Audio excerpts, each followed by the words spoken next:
मेरे प्यारे देशवासियों, आज मैं एक बात के लिए विशेष आग्रह करना चाहता हूँ। एक ज़माना था जब टैक्सेस इतने व्यापक हुआ करते थे कि टैक्स में चोरी करना स्वभाव बन गया था। एक ज़माना था विदेश की चीज़ों को लाने के संबंध में कई रिस्ट्रिक्शन थे, तो स्मगलिंग भी उतना ही बढ़ जाता था। लेकिन धीरे-धीरे वक्त बदलता गया है। अब करदाता को सरकार की कर व्यवस्था से जोड़ना अधिक मुश्किल काम नहीं है, लेकिन फिर भी पुरानी आदतें जाती नहीं हैं। एक पीढ़ी को अभी भी लगता है कि भाई सरकार से दूर रहना ज़्यादा अच्छा है।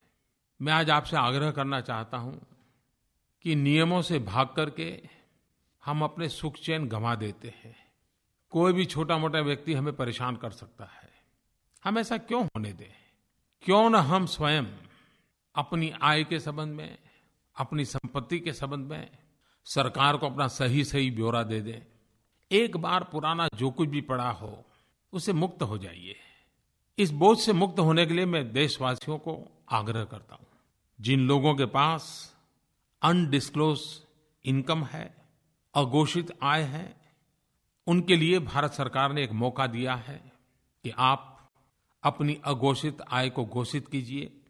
सरकार ने 30 सितंबर तक अघोषित आय को घोषित करने के लिए विशेष सुविधा देश के सामने प्रस्तुत की है।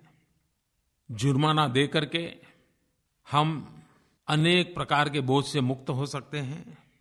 मैंने ये भी वादा किया है कि स्वेच्छा से जो अपने मिल्कियत के संबंध में, अघोषित आय के संबंध में सरकार को अपनी जानकारी दे देंगे, तो सरकार किसी भी प्रकार की जांच नहीं करेगी।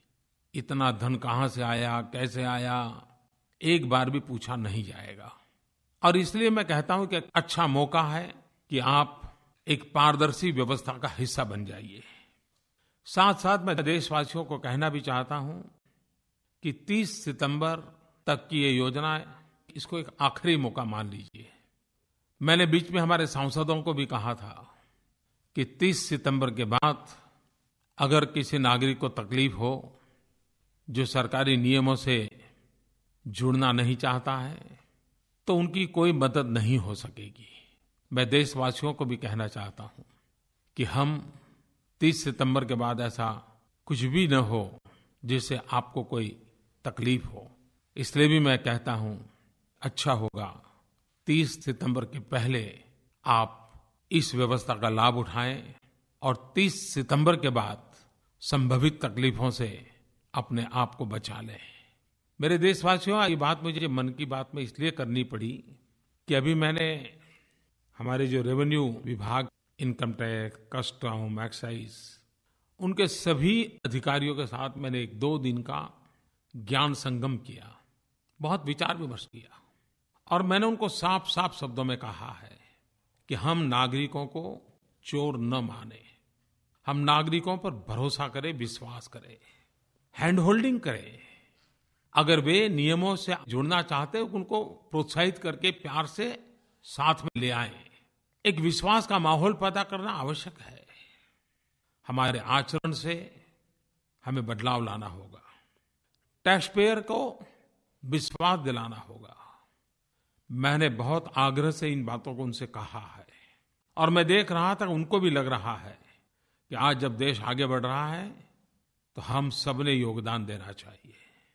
और इस ज्ञान संगम में जब मैं जानकारियां ले रहा था, तो एक जानकारी मैं आपको भी बताना चाहता हूं।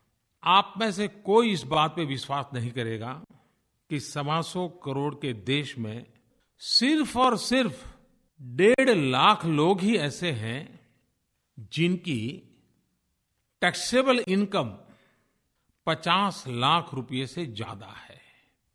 ये बात किसी के गले उतरने वाली नहीं है। 50 लाख से ज्यादा टैक्सेबल इनकम वाले लोग बड़े-बड़े शहरों में लाखों की तादाद में दिखते हैं। 1-1 करोड़, 2-2 करोड़ के बंगलो देखते ही पता चलता है कि ये कैसे 50 लाख से कम आय के दायरे में हो सकते हैं। इसका मतलब कुछ तो गड़बड़ है। इस स्थिति को बदलना है। और 30 सितंबर के पहले बदलना है। सरकार को कोई कठोर कदम उठाने से पहले जनता जनार्दन को अवसर देना चाहिए और इसलिए मेरे प्यारे भाइयों बहनों, अघोषित आय को घोषित करने का एक स्वर्णिम अवसर है। दूसरे प्रकार से 30 सितंबर के बाद होने वाले संकटों से मुक्ति का एक मार्ग है। मैं देश की भलाई के लिए, देश के गरीबों के कल्याण के लिए आपको इस काम में आने के लिए आग्रह करता हूँ और मैं नहीं चाहता हूँ कि 30 सितंबर के बाद आपको कोई तकलीफ हो।